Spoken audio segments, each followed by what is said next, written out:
আরে ভাই তুই কই যান? ভাই আমি তো চাকরি ইন্টারভিউ দিতে যাই। ভাই আমি তো ইন্টারভিউ দিতে যাই, চলেন দুজন একসাথে যাই। ভাই আপনি যে ইন্টারভিউ দিতে যান আপনি যোগ্যতা থাকি। আরে ভাই আমি তো 5 জি কি পাইছি, ক্লাস 8 জি কি পাইছি, আবার ক্লাস 10 গোল্ডেন পাইছি। আমি ইন্টার স্কলারশিপ পাইছি, আমি অনার্স স্কলারশিপ পাইছি।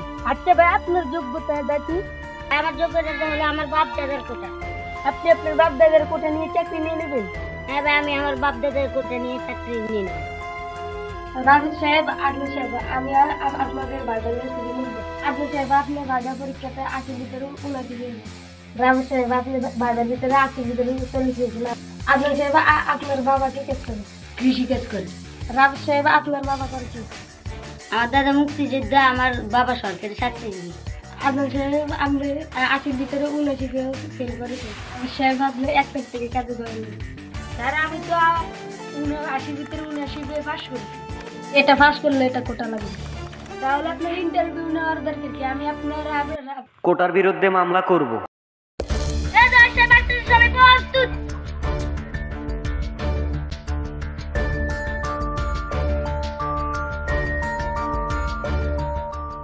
আদালতের কার্যকলাপ শুরু করা হোক। সিএম সাহেব এবং রাহাত সাহেব, আজকে যে মামলাটা আপনারা ডায়াল করেছেন সেটা কিসের উপরে ভিত্তি করে ডায়াল করেছেন? হুজুর, মাত্র 10 মিনিটের মধ্যে কোটা বিরোধী মামলা খালাস করে দেব।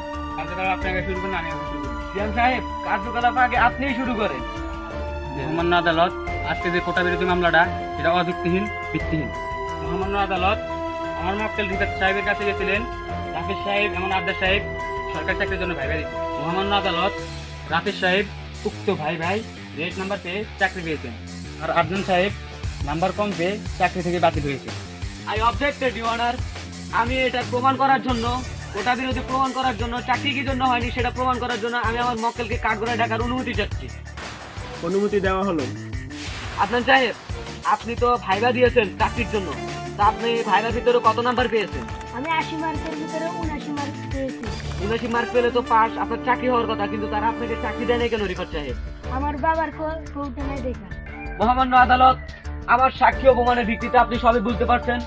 আমার মক্কেলকে তারা 80 নাম্বারের ভিতরে আমার মক্কেল 79 পেয়ে চাকরি পায়নি, কারণ তার বাবা একজন সাধারণ কৃষি এবং সে তার কোটা নিয়ে দিতে পারেনি দেখা তার চাকরি হয় নাই। আপনার মক্কেলের যে যোগ্যতা আছে ওটা কি আপনার কাছে উপযুক্ত প্রমাণ আছে? আফজান সাহেব, আপনার যোগ্যতার প্রমাণটা দেখেন দেখি। ইউর অনার, মহামান্য আদালত, আমার মক্কেলের যোগ্যতা হচ্ছে সে ক্লাস 5 ও জিপিএ 5 পেয়েছে, ক্লাস 8 ও জিপিএ 5 পেয়েছে এবং ক্লাস 10 এ সে গোল্ডেন পেয়ে পাস করেছে এবং ইন্টারে পেয়েছে স্কলারশিপ এবং অনার্সে পেয়েছে স্কলারশিপ। তা আপনার কাছে প্রমাণ স্থগিত করা হলো। রাহাত সাহেব, আপনার মক্কেলের সমস্ত প্রমাণ দেখে তো মনে হচ্ছে যে এর কোটার জন্য চাকরিটা বাতিল করা হয়েছে। মহামান্য আদালত, তাহলে আপনার কাছে আমার একটাই অনুরোধ, আপনি আমার সেই অর্থাৎ গরিব করে সেই ছেলেটাকে আপনি চাকরি ফিরিয়ে দিবেন এবং আর না হয় আপনি কোটা বিরোধী করে কোটাটাকে বাংলাদেশ থেকে একদম সরিয়ে দিবেন।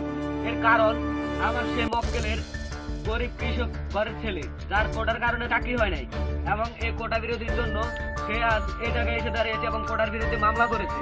তাই বলতেছি আপনাকে কোটা অবশ্যই বাংলাদেশ থেকে নিঃশেষ করে দিতে হবে। কোটা বিরোধী মামলাটা নিয়ে আসছেন কোটাটা উঠানোর জন্য, এটা কখনো সম্ভব না, কারণ এটা সরকারের আদেশ। আর আপনি যদি এটা উঠাতে চান তাহলে আপনার এরকম কৃষি যারা ছেলের সন্তান আছে এর মতো আরো কিছু সাক্ষ্য প্রমাণ নিয়ে আসেন, তবে আমরা দেখি উচ্চ আদালতে বা হাইকোর্টে যে আপিল করে দেখি কিছু করতে পারি কিনা, বা এসব কোটা বিরোধী এগুলো কোটার দেশ থেকে সরাতে পারি কিনা। এটা মহামান্য আদালত, তাহলে আমি আপনার কাছে একটি আমার বিপক্ষ দলের সেই মক্কেল রিফাত সাহেবের কাছে একটি জবানবন্দি দিতে চাচ্ছি। অনুমতি দেওয়া হলো।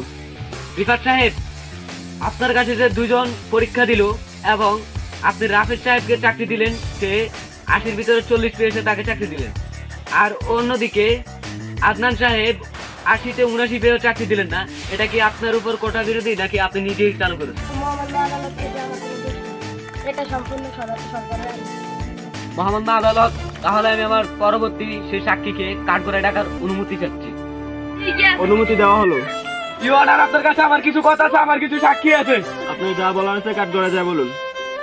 হুজুর, আমি আপনার কাছে আইছি একখান বিচার দিতে। হুজুর, সেই ছোটবেলা থেকে পোলারে খাওয়াইয়া পিন্ডাইয়া অনেক বড় করছি, কোন সময় পড়ালেখার কমতি নেই হুজুর। আজ আমরা স্কলারশিপ পাইয়া কোটার জন্য চাকরি পাইল না হুজুর। দেশের সরকার এটা কি আইন করছে হুজুর? আমি আল্লাহর কাছে বিদা দিলাম হুজুর, আল্লাহর কথা পড়ে যাইব। আপনার কান্নাকাটি বন্ধ করুন, আমরা ব্যাপারটা দেখতেছি আর আপনার বিষয়টা আমি বুঝছি, দেখা যাক কি করা যায়। রাহাত সাহেব, আপনার পরবর্তী সাক্ষীকে পেশ করুন আদালতে। না, আমি আমার পরবর্তী সাক্ষী মহিলা জাহানারা ম্যামকে কাঠগড়ায় ডাকার অনুমতি চাচ্ছি। আপনার সাক্ষীকে আপনি পেশ করার জন্য অনুমতি দেওয়া হলো।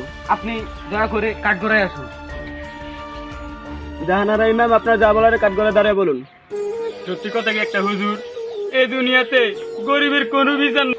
আমার একটা ছেলে একটা মেয়ে, একটা ছেলে পড়ালেখা করেছি এখন রিক্সা চালাই, একটা মেয়েকে পড়ালেখা করেছি এখন বাসা বাড়ির কাম করে। আমার মেয়ে তার সাথে কাজে ছিল অধিকার, এখন সে হচ্ছে রাজাকার। Silence in the court, please. তো রাহাত সাহেব, আপনার সাক্ষী ও প্রমাণের ভিত্তিতে এই আদালত এ পর্যায়ে এসে হারালো যে কোঠা বন্ধের ঘোষণা দিয়ে মুলতবি করা হলো। আরে শুনেন, এই যে কোঠা বিরোধী আন্দোলনটা আছে না, এটা আপনারা চালাইতে থাকেন। আর শোনেন, এই কোটার কারণে কিন্তু বর্তমানে আমাদের বাংলাদেশের অর্ধেক মেধাবী স্টুডেন্টরা চাকরি পায় না। এই কোটা বাপদাদার কোটা দিয়ে কি এখন বর্তমানে পেট চলে, পোলাপানির নিজের একটা মান সম্মান এবং নিজের একটা মেধা কাটানোর সময়। এটা তো যদি তারা কোটা ধরে, তাই অনেকের চাকরি হয় না। তার জন্য বলতেছি, এগুলা কোটা বাদ দেন ভাই, নতুন করে পোলাপানির জীবন দেন, পড়ালেখায় আশ্বাস দেন।